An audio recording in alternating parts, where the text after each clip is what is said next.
마태복음 26장 40절입니다. 그들은 자고 있었다라고 되어 있습니다. 제자들은 얼마 전 죽는 한이 있더라도 주님을 부인하지 않겠다고 장담했지만 주와 함께 기도하지 못하고 잠이 들었습니다. 41절에는 깨어 기도하라 라고 나오죠. 예수님의 고독감, 인간 충성의 그리움이 은근히 배어 있습니다. 이것은 제자들뿐만 아니라 모든 성도들이 마땅히 해야 하는 의무입니다. 깨어 있으면 시험이 오는 것을 볼 수 있고 기도하면 시험에 맞설 수 있는 힘과 용기가 생겨납니다. 영은 원하지만 몸이 약함이죠. 우리는 예수님은 무서운 고통을 당하시면서도 제자들의 믿음을 걱정하셨습니다. 영은 육신과 반대되는 개념으로서 정신적인 삶, 즉 지, 정, 의나 하나님께서 인간에게 나누어 주신 형상, 그 영혼과 이성을 의미하죠. 이사야 31장 3장, 로마서 7장 25절에 기록되어 있습니다. 몸은 육체를 가리키며 인간의 지닌 연약성과 제약성을 나타내는데 영과 육이 끊임없이 대립과 갈등을 하고 있습니다. 언제나 육이 패배를 함으로써 정신과 탄식을 자아내게 만든다고 로마서 7장 24절에는 기록하고 있고 8장 5절에도 기록하고 있습니다. 갈라디아서 5장 16절에서 17절에도 기록되어 있습니다. 42절입니다. 하나님의 뜻이 이루어지게 하십시오가 되어 있습니다. 첫 번째 기도 내용과는 같지만 이제는 십자가상의 죽음이 자신이 마셔야 할 만한 것으로 받아들여지고 결심하고 계십니다. 이 기도 내용의 주기도문에는 당신의 뜻이 이루어지다인데 마태복음 6장 10절에 나오죠. 그거와 일치합니다. 성도들은 육신이 연약하기 때문에 늘 깨어 기도해야만 하고 당신의 뜻대로 하십시오라고 간구해야만 한다고 베드로전서 5장 8절에는 기록합니다.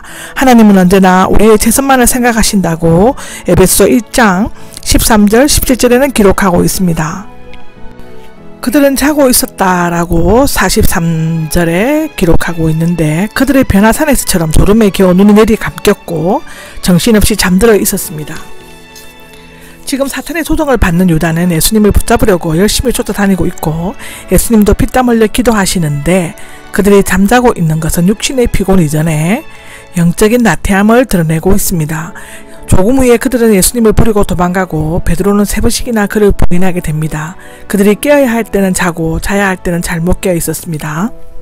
46절에 보면 일어나 보라가 되어 있습니다. 첫 번째 돌아오셔서 책망하시고 두 번째는 침묵, 세 번째는 자고 쉬고 싶으냐라고 자고 쉬어라는 명령문보다는 의문문이 적합하다고 하죠.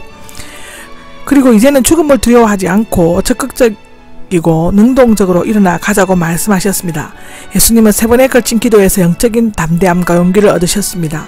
하나님의 능력과 도우심이 없으면 우리는 쉽게 흔들리고 꺾이는 갈대와 지나지 않습니다. 47절에 보면 12 중에 하나인 유다라고 성경에 나와 있습니다.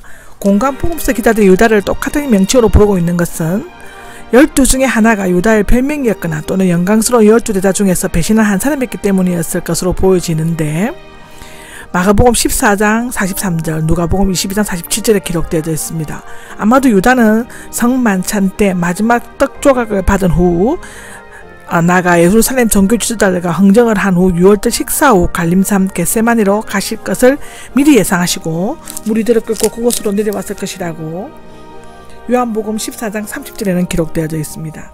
많은 무리 1000명으로 이루어진 작은 군대였을 것으로 추측하지만 한 사람, 즉 비장한 11제자들을 포함해서 그 사람들을 잡기 위해 많은 무리가 모여왔더라고는 생각하지 않습니다.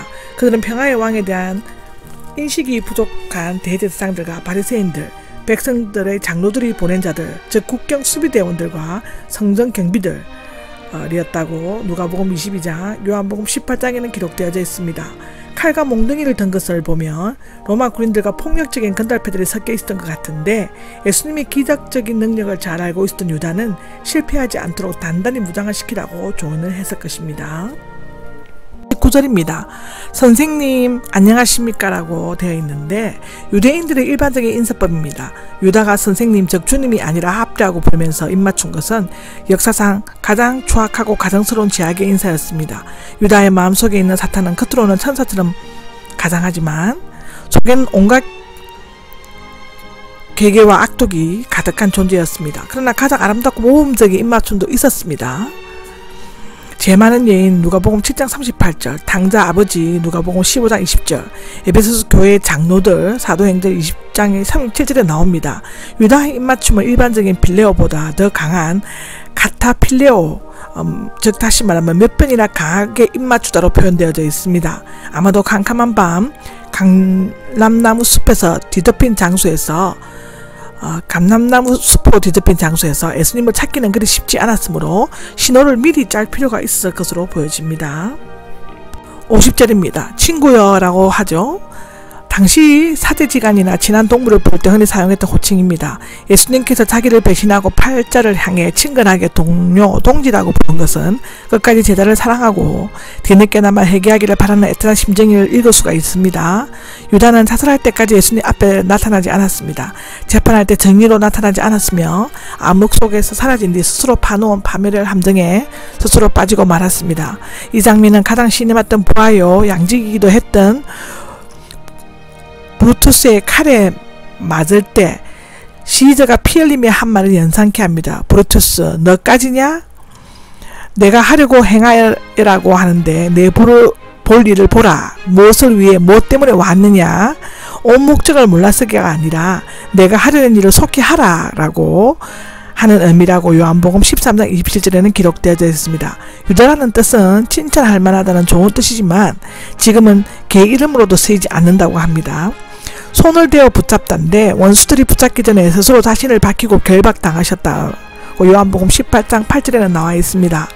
전하는 바에 의하면 유다는 그날 밤부터 정신없이 돌아다니다가 일꾼들이 십자가 만드는 것을 보고 자살한 피밭으로 갔다고 합니다. 그가 십자가를 보고 골고다를 향했다면 역시 역사는 달라졌을 것입니다.